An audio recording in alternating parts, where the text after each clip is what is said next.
숨죽이고 지켜보십시오.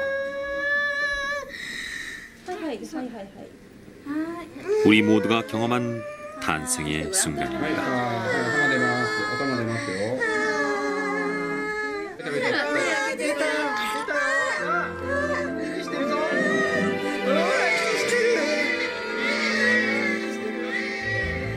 단 하나의 수정란에서 시작된 우린 어머니의 자궁의 의지에서 성장합니다.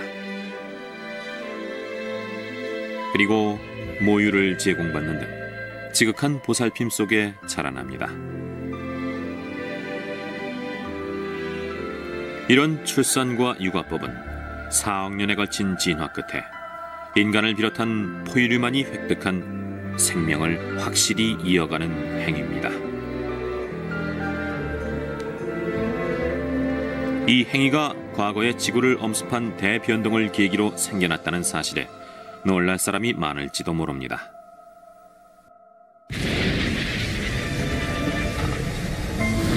지금부터 2억 5천만 년 전에 벌어진 지상 최대 화산 분출. 최근의 연구로 당시 생물의 95%를 사멸시킨 대사건이었음이 밝혀졌습니다.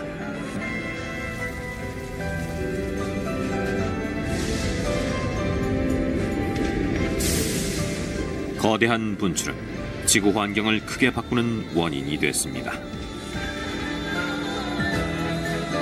이때 큰 타격을 받은 건 우리의 선조, 즉 그 후로 포유류로 진화하는 동물들이었죠.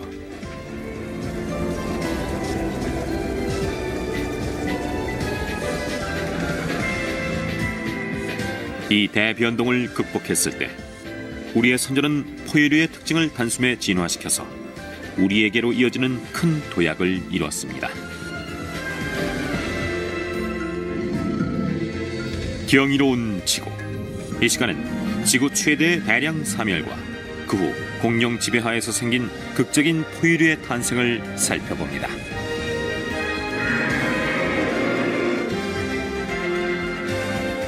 우리의 선조는 왜 어머니 자궁 속에서 아기를 기르도록 진화했을까요? 생물의 대량 사멸이 연출한 포유류 탄생의 드라마입니다.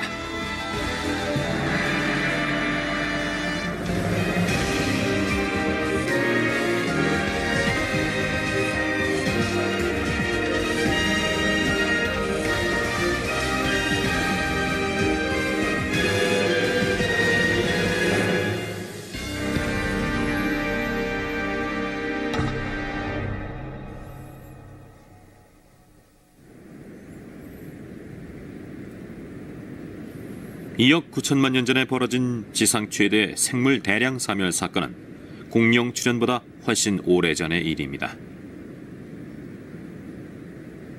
하지만 그 사건이야말로 우리들 포유류의 탄생을 위해 없어서는 안 될 일로 여겨집니다.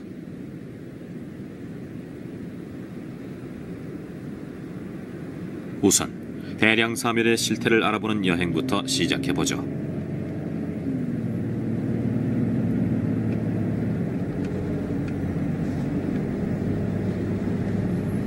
안내를 맡은 사람은 남아프리카 박물관의 로저 스미스 박사로 20년간 이곳 카로 분지에서 동식물 화석을 조사해 왔습니다.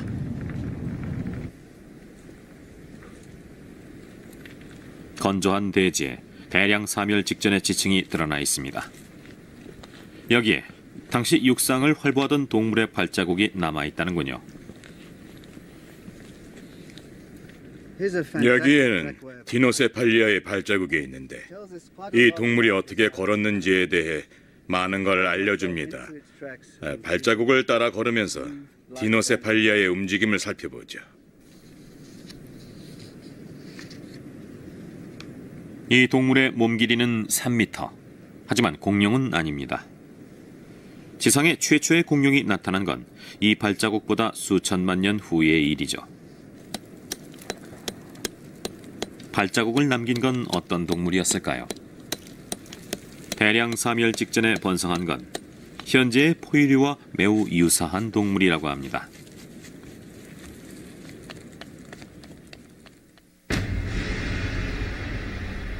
이건 디크토돈이란 초식 동물의 화석입니다. 몸 길이 약 50cm, 오소리처럼 땅을 판 보금자리에서 산 것으로 보입니다.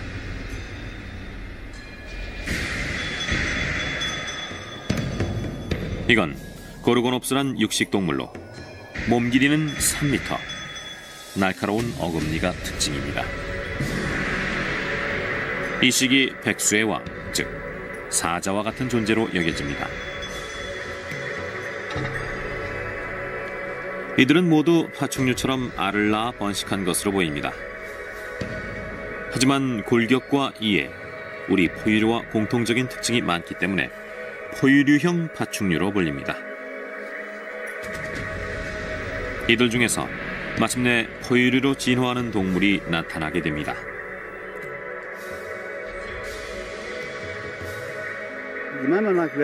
포유류형 파충류는 공룡보다 덜 알려져 있죠. 이들이 매우 크고 다양하며 매우 성공적으로 번성했고 매우 잘 적응한 동물이며 우리 인류의 선조가 된 동물이란 점이 정말로 놀랐습니다.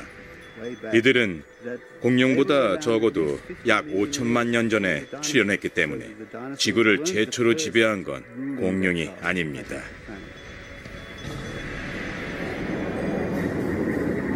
스미스 박사가 그려낸 대량 사멸이 있기 직전의 풍경입니다. 바다에서 진화한 동물들이 육상에 진출한 지 1억 년. 이때는 지상 최초로 지구상에 널리 풍성한 생태계가 이루어진 시기였죠.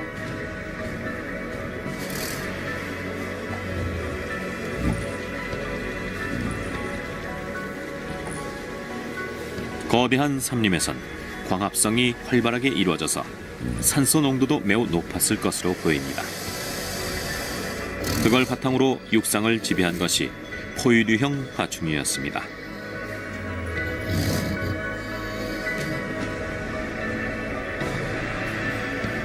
그 중에 한 종, 이 족제비 같은 키노돈트란 종류가 우리의 선조입니다. 몸 길이 50cm 정도에 주로 강물고기를 먹었을 것으로 보입니다.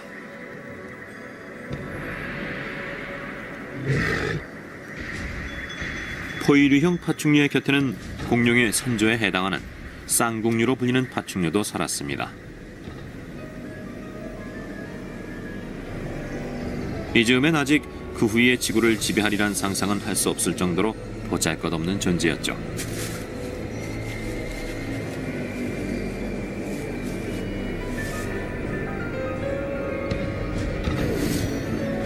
우리의 선조를 비롯한 포유류형 파충류를 정점으로 하는 풍부한 생태계.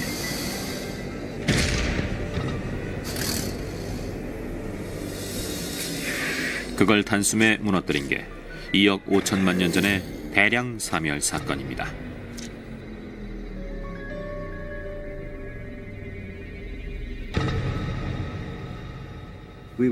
저기 저 경계까지 지층을 하나씩 살펴보면은 이첩기의 모든 동물 중에 불과 5%만이 살아남습니다.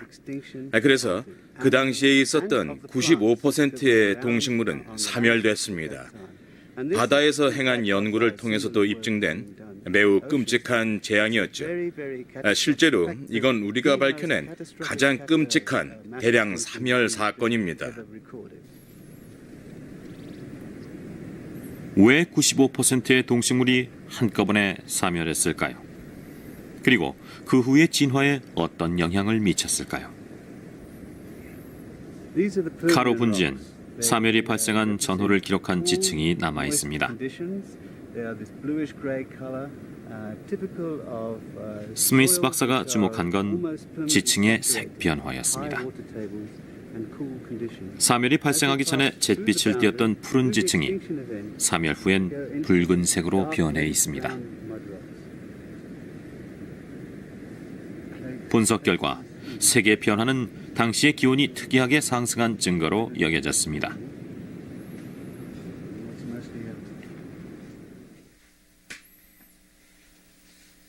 이건 스미스 박사가 최후의 물웅덩이로 이름 붙인 화석입니다. 마실 물을 찾아서 하나의 물웅덩이에 모여든 무수한 포유류형 파충류가 마지막 물이 사라짐과 동시에 겹쳐지듯이 죽어간 모습을 보여준다고 합니다.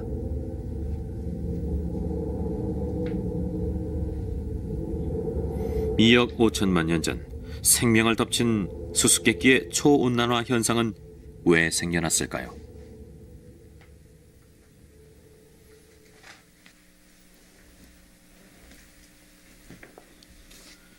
평온한 대지가 펼쳐져 있던 시베리아. 이변은 갑자기 시작됐습니다.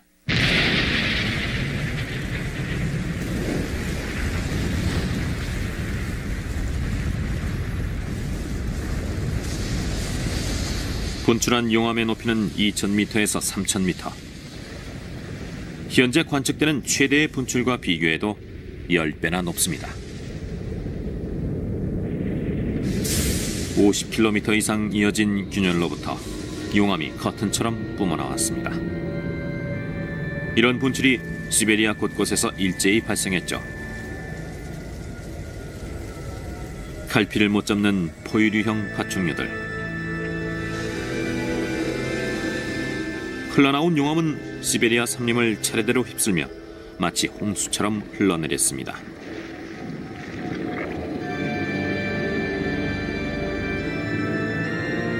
과거에 지구가 경험한 적 없는 거대한 분출. 사운더즈 박사 연구진은 이 거대한 분출이 발생한 이유를 찾아봤습니다.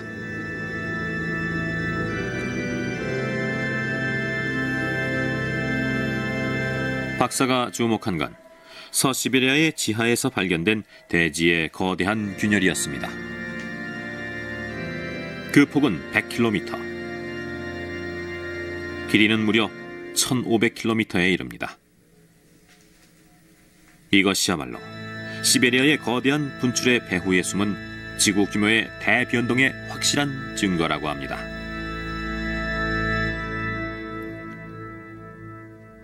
이런 균열을 생겨나게 한 돔 모양의 범위는 그 지름이 약 1,500km에 이를 것으로 추정됩니다.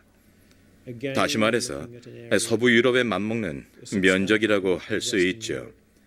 6,500만 년 전에 백악기 말기에는 운석에 의한 충돌로 대량의 생물이 사멸됐습니다.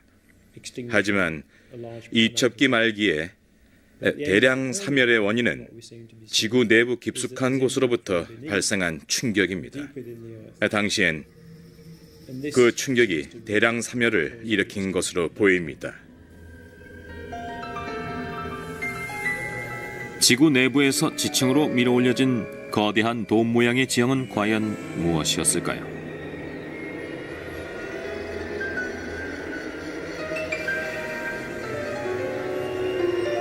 그 단서는 현재 지구 내부에 있는 멘틀로 불리는 부분을 그려낸 최신의 연구 자료에 있습니다. 최근 멘틀엔 그때까지 알려지지 않았던 거대한 침광과 용승 현상이 항상 일어나고 있음이 밝혀졌습니다. 일본 부근 등 깊은 해구 주변에선 극적인 일이 일어났습니다. 해저를 형성하고 있던 암석이 해구에서 멘틀 쪽으로 가라앉으며 지하 2,900km에 있는 핵으로 불리는 부근까지 서서히 낙하하고 있음이 밝혀졌습니다.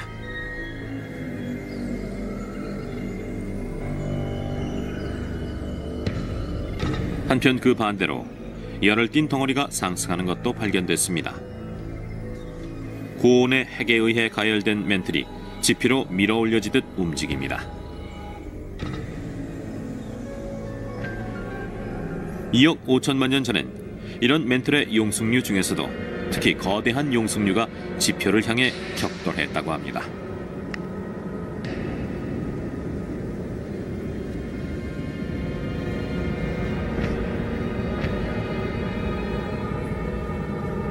지표를 밀어올리는 용승류는 지구 표면을 끊임없이 이동하는 대륙들이 특수하게 배열할 경우 갑자기 거대해진다는 사실이 밝혀졌습니다.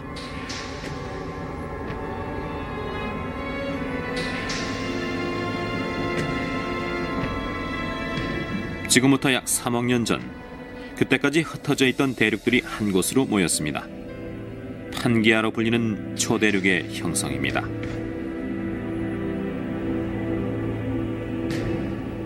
그리고 그 판기아 주변은 현재 일본 부근에서와 같은 깊은 해구가 둘러싸고 있었죠.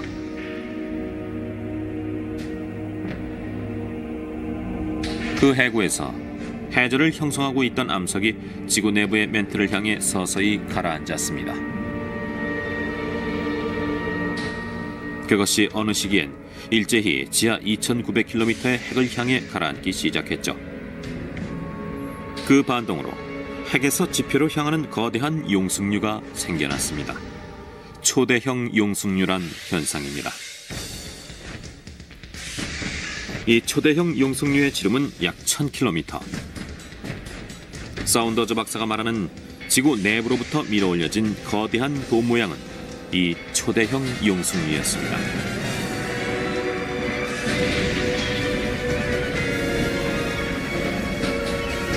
(2억 5천만 년) 전에 발생한 거대한 분출은 지구 중심의 막대한 에너지와 관련된 매우 특수한 분출이었습니다.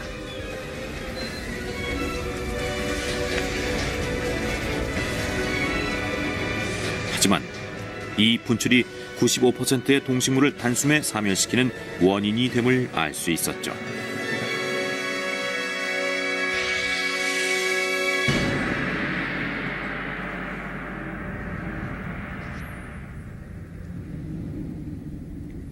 거대한 분출은 지구에 어떤 영향을 미쳤을까요?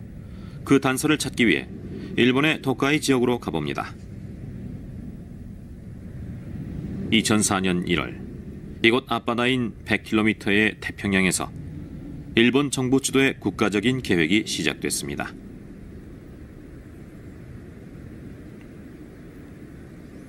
전 세계적으로 미래의 에너지원으로 주목받는 메탄 수화물이란 지하자원의 굴착 조사입니다.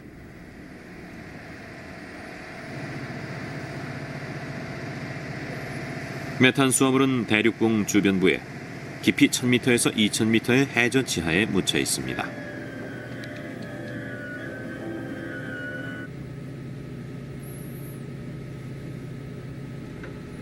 세계 각지의 메탄 수화물 매장량은 원유와 천연가스에 맞먹기 때문에 실용화를 위한 연구가 진행 중입니다.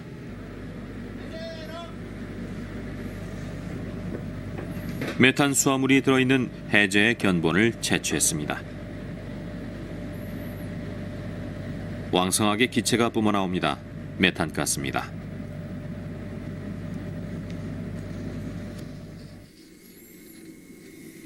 메탄 수화물은 물과 메탄가스가 결합해서 나온 특수한 물질입니다.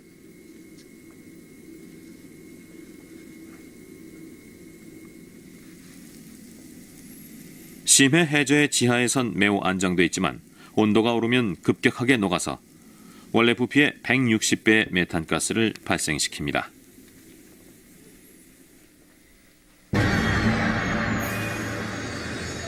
(2억 5천만 년) 전 시베리아의 거대한 분출을 계기로 이 메탄 수화물이 심해 해저로부터 대량으로 녹아나온 증거가 중국에서 발견됐습니다.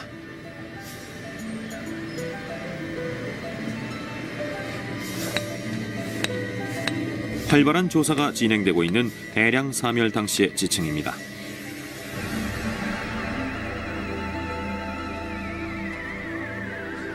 화학 성분을 면밀히 분석한 결과 사멸과 동시에 탄소 12로 불리는 원소가 급격하게 늘어나 있음이 밝혀졌습니다.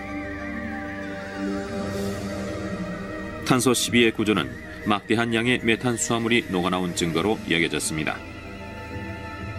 메탄 수화물에 탄소 12가 대량으로 들어있었기 때문이죠.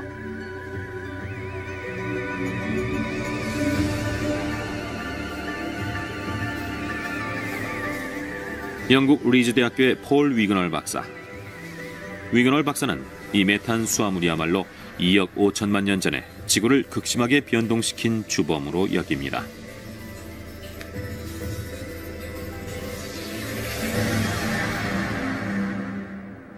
침전물 속에 갇힌 현재의 메탄 수화물은 해수 온도가 불과 몇 도만 올라가도 녹습니다.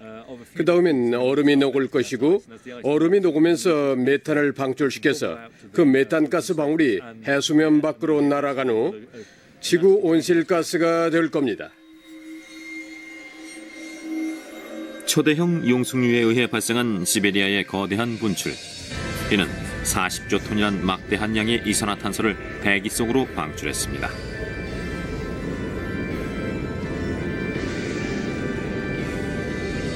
이 이산화탄소에 의한 온실 효과에 의해 지구는 차츰 데워지기 시작했죠.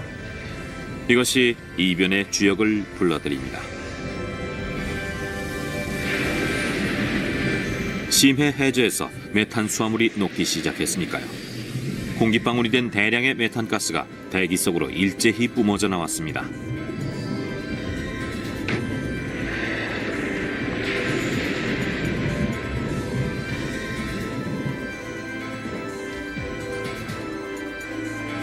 메탄가스는 이산화탄소의 20배를 웃도는 강렬한 온실 효과를 지닙니다. 이로써 지구온난화는 급격하게 가속됩니다. 그 결과 해수 온도는 더욱 올라가서 심해 해저에선 더 많은 메탄 수화물이 녹습니다. 메탄가스의 방출은 지구 온난화를 가속시키고 점점 더 많은 메탄가스를 방출하게 만들어서 결국엔 이와 같은 재앙을 초래하게 됩니다. 일종의 초고온 온실 기후를 만든 것이죠. 그때 지구는 과거 6억 년 중에서 가장 더워졌을 겁니다. 마치 멈출 수 없는 도미노처럼 온실가스의 분출이 계속됐습니다.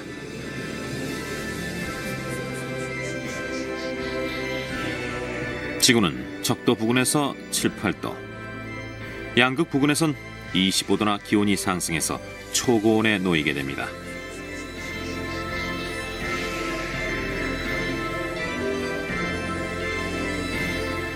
이상한 고온은 우리의 선조가 살던 생태계를 가차없이 덮쳤습니다.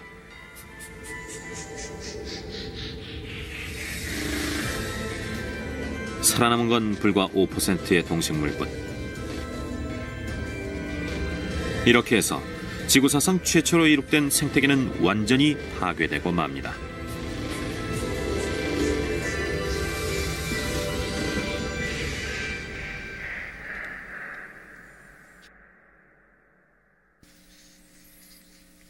그럼 여기서 나머지 95%의 생물을 사멸시킨 결정적인 사건을 살펴봅시다. 그건 대기 중 산소 농도의 급격한 감소였습니다.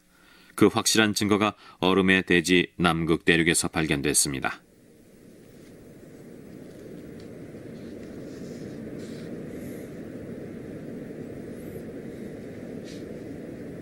이곳 남극 횡단 산맥에선 미국과 남미의 연구진이 조사를 진행 중입니다. 연구 책임자인 오레곤 대학교의 그레그 레털렉 박사. 박사는 대량 사멸 직후의 지층으로부터 통상적으로는 결코 볼 수 없는 기묘한 광물을 발견했습니다. 여기에 노출된 이 지층은 삼첩기 중에서 가장 초기의 것으로 아주 특이한 토양이 보입니다. 지금까지 이처럼 특이한 지층은 그 어디에서도 찾아볼 수가 없었습니다. 여길 보시면 위에서부터 이 특이한 단계까지 이어져 있습니다. 버티어린이란 매우 이상한 광물인데 초기 삼첩기에 아주 낮은 산소 농도를 보여주죠. 버티어린은 산소가 대량으로 존재하는 환경에선 만들어지지 않습니다. 당시의 흙에서 버티어린이 발견되는 건 대량 사멸 후의 세상이 그전과는 전혀 다르게 동물이 호흡곤란을 겪을 정도로 산소 농도가 낮은 세상이 된 증거입니다.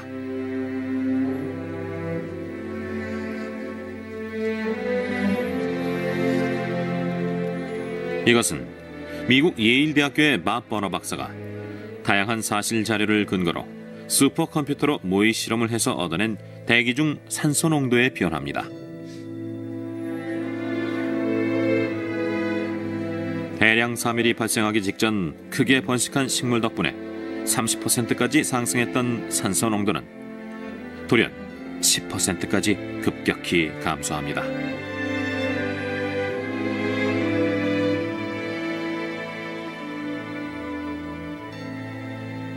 식물 대부분이 사멸됨과 더불어 심해 해저에서 녹아나온 메탄가스가 산소와 차례대로 반응해서 대기 중의 산소를 큰 폭으로 감소시켰기 때문으로 여겨집니다.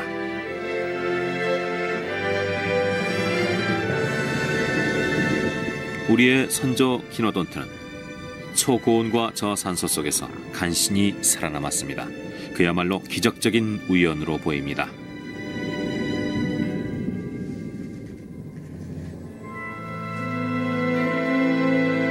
그리고 그 후로 길게 이어진 가혹한 시기를 살아야 했습니다.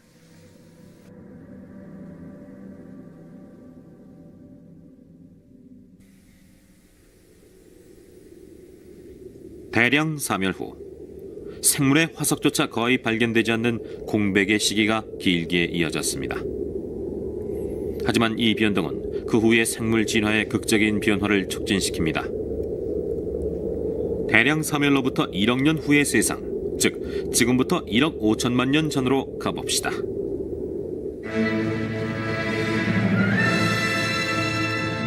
생물 세계에 발생한 극적인 변화. 그중 최고의 것은 거대한 파충류, 공룡의 출현이었습니다.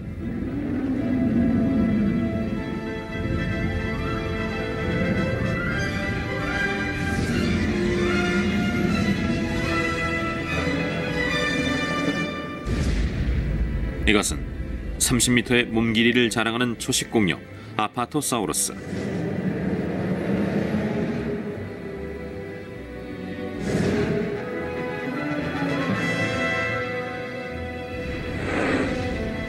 그리고 이것은 이 시기에 백수의 왕이던 육식 공룡 알로사우루스.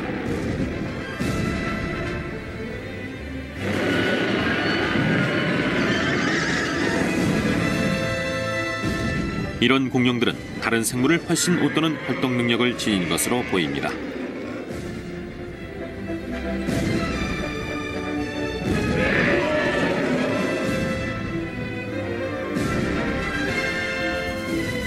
한편 이제 우리의 선조는 공룡을 두려워하면서 사는 쥐처럼 작은 생물로 변모했습니다. 과거의 번영을 누리던 모습은 아닙니다.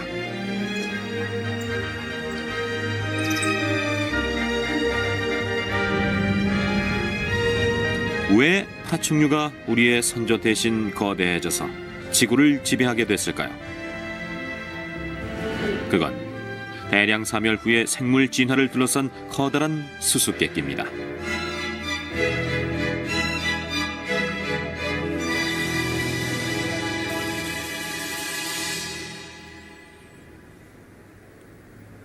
미국 자연사 박물관의 마크 노렐 박사. 공룡 연구의 세계적인 권위자입니다. 노렐 박사가 주목하는 건 일부 공룡이 지닌 특징이었습니다. 현재의 새와 매우 유사한 특수한 장기를 갖춘 것 같습니다.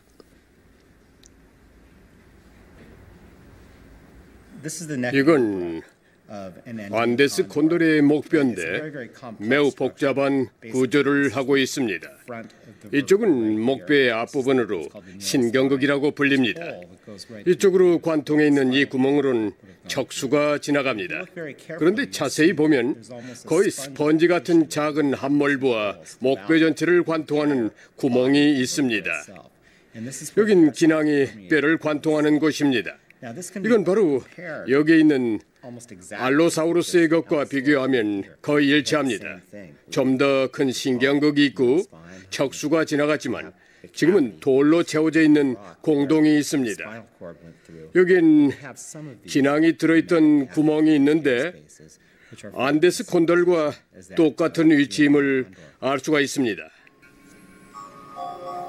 공룡이 지녔다는 기낭계는 과연 무엇일까요? 현재 생물 중에 기낭계를 지닌 건 공룡의 후손격인 새뿐입니다.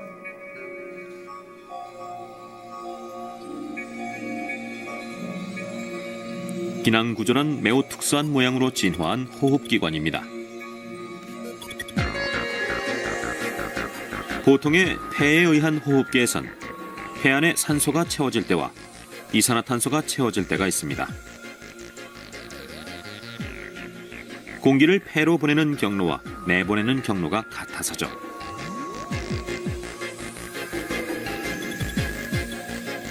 하지만 기낭기에선 폐 주위에 있는 기낭이란 특수한 주머니를 써서 공기를 폐로 보내는 경로와 내보내는 경로로 나눕니다. 그 결과 폐 속엔 늘 신선한 산소가 흘러서 산소를 언제나 가둬둘 수 있습니다.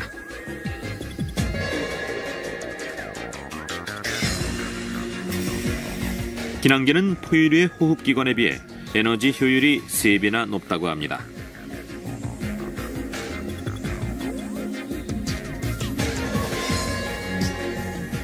해발 8,000m의 히말라야 산맥을 날아서 넘는 철새. 산소 농도가 낮은 곳에서의 이런 격렬한 운동은 기낭계가 없으면 불가능합니다. 그럼 하늘을 날지 않는 공룡이 대량 사멸 후에 왜 새와 똑같은 기낭계를 지니도록 진화했을까요?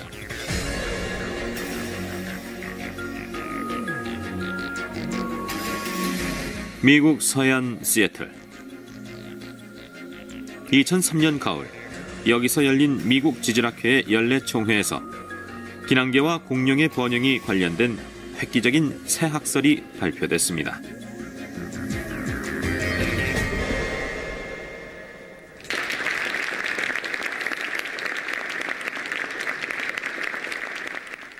발표자는 미국 워싱턴 대학교의 피터 워드 박사입니다. 생명 진화에 관한 다양한 저술과 대량 사멸 관련 연구로 세계적으로 알려져 있습니다.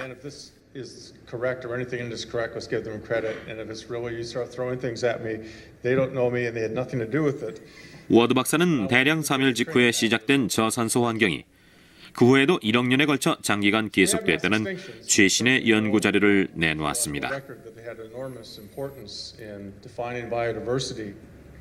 우린 오랫동안 이산화탄소의 양을 생각해왔지만 이번에는 산소의 측면을 생각해 봅시다. 이건 밥이 최근에 연구한 지구의 이산화탄소 모델인데 밥의 연구진은 또다시 2억 5천만 년 전에서 주라기에 이르는 이 기간을 중점적으로 연구했죠. 여기에는 1억 년의 격차가 있습니다. 어윈의 연구진이 옳다면 산소 농도는 현재보다 낮았는데 이 기간이 의미하는 것에 대해 좀 더 생각해 봐야겠군요. 그리고 기낭계의 특징을 살펴보면 기낭은 새들이 지니는데 이제 크리스 같은 공룡 연구자들은 적어도 용반류가 새와 맞먹는 기낭계를 지녔다고 여기기 시작했습니다.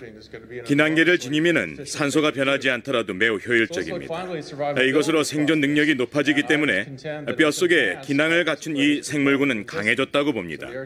그래서 기낭계가 현대의 새처럼 발달하진 않았더라도 산소가 부족한 세상에선 도움이 됐다고 여깁니다. 감사합니다.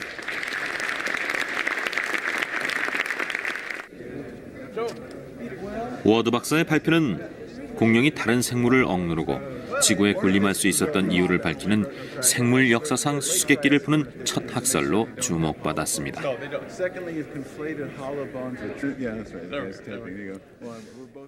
공룡 전문가가 크게 혼란을 겪으면서 이렇게 서술한 걸 기억합니다.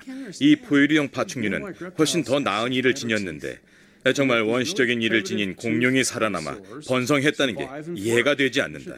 이쪽이 승자이고 이쪽이 패자가 분명한데 그 반대라니.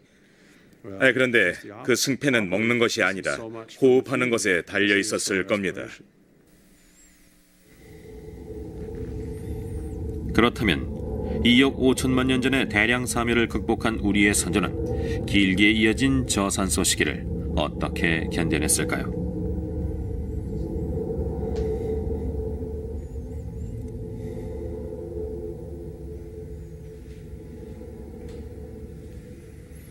남아프리카에서 대량 사멸 연구를 진행 중인 로저 스미스 박사. 2003년 워드 박사 연구진과 함께 저산소를 주제로 한 논문을 발표해서 주목받았습니다. 박사는 우리의 선조도 호흡 효율을 개선시키는 것으로부터 새로운 진화를 시작했다고 봅니다.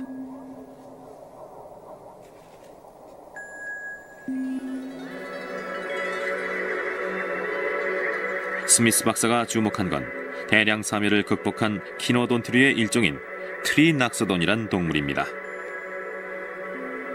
대량 사멸 직후에 나타난 우리의 선조입니다.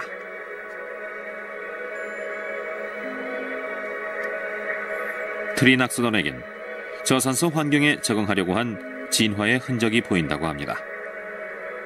그때까지 배 전체를 덮고 있던 갈비뼈가 가슴만 덮을 정도로 변했습니다.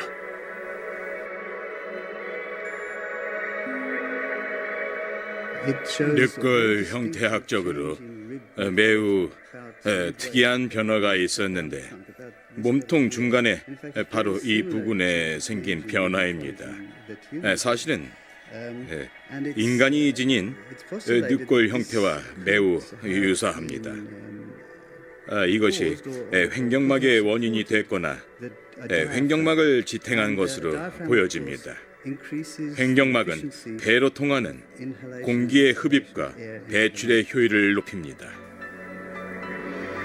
횡격막을 내리면 보다 많은 산소를 흡입할 수 있습니다. 그와 반대로 올리면 단번에 배출할 수 있습니다. 우리의 선조도 공룡과는 다른 방법으로 저산소 환경에 대응한 것이죠.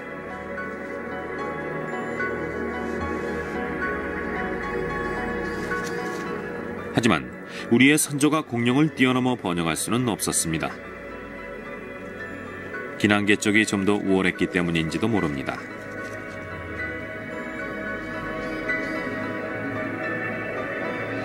그런데 우리의 선조가 택한 이 저산소 대책이 뜻밖의 부산물을 낳았습니다.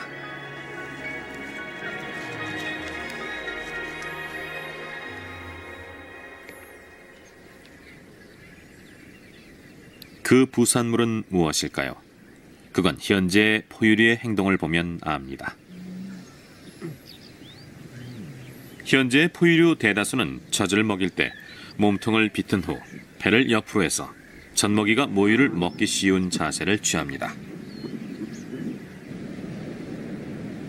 이런 수유 자세는 배까지 갈비뼈가 있는 파충류 등에겐 쉽지 않은 일이죠. 저산소 대책을 위해 배에 있던 갈비뼈를 없애버린 우리의 선조가 몸을 옆으로 눕혀서 배에서 스며나오는 영양분을 주는 것은 포유류의 가장 기본적인 육아법이 됐습니다.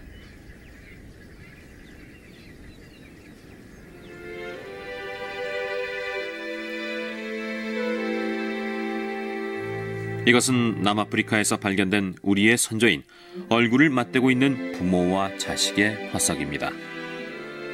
대량 사멸 직후부터 갓난 새끼에게 모유를 주고 애정을 쏟으면서 소중하게 키우는 포유류 특유의 삶의 방식이 싹텄습니다.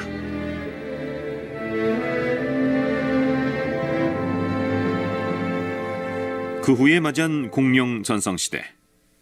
다시금 우리의 선조는 또 하나의 도약을 이루게 됐습니다.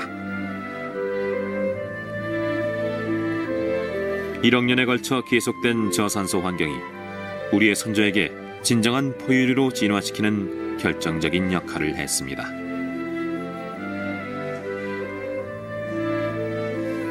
알로 후손을 늘리는 방식으로부터 뱃속에서 자식을 기르는 이른바 태생생물로의 진화입니다.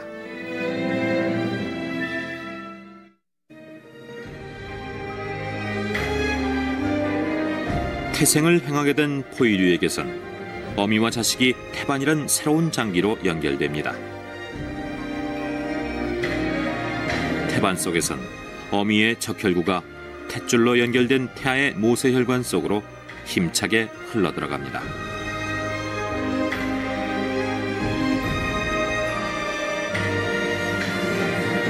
어미에게서 전해지는 마치 어미의 사랑 그 자체처럼 부드럽게 뿜어나오는 산소를 듬뿍 머금은 적혈구.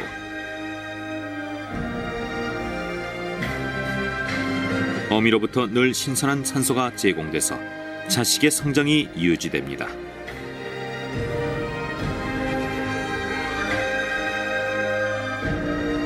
저산소 시기의 뒷받침으로 시작된 전혀 새로운 어미와 자식의 관계.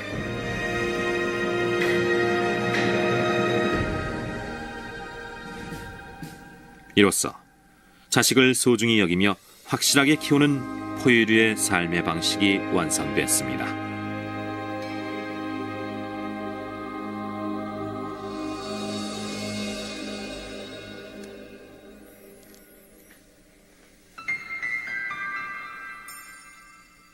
공룡시대가 시작되고 1억 6천만 년 후 또다시 대변동이 지구를 휩습니다. 갑자기 나타난 지름 10km의 운석 충돌이 또 하나의 대량 사멸을 초래했습니다.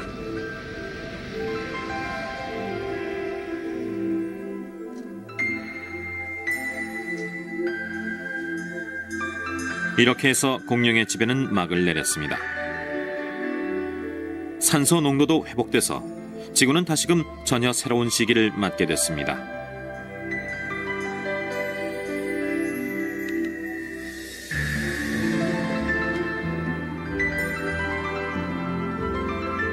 (2억 5천만 년) 전과 (6,500만 년) 전에 발생한 두 차례의 대량 사멸. 연구자들은 그 두 차례의 사건이 없었다면 현재처럼 복잡한 생물 세계는 결코 생겨나지 않았을 것으로 여깁니다.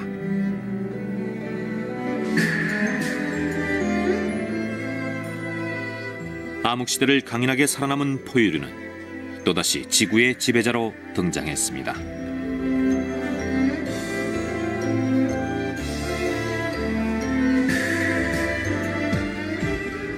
공룡으로부터 효율적인 호흡기관을 이어받은 새들은 그것을 비행에 응용하며 푸른 하늘을 자유롭게 날게 됐습니다.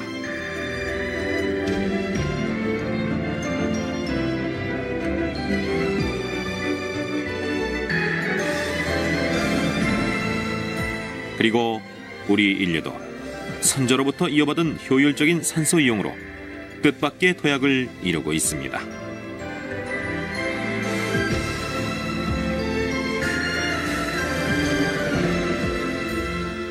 커다란 뇌를 얻었기 때문이죠.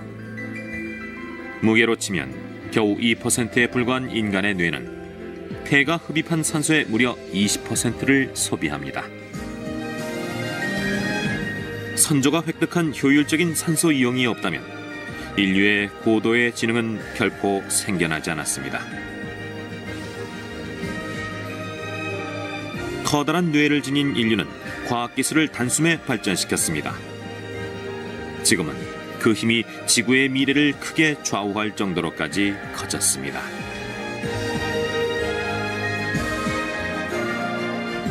인류를 포함한 다양한 생명이 이룩한 지구. 그것은 과거에 우리의 선조가 대량 사멸을 극복하고 온갖 시련을 이겨온 결과로 생겨난 것이었습니다.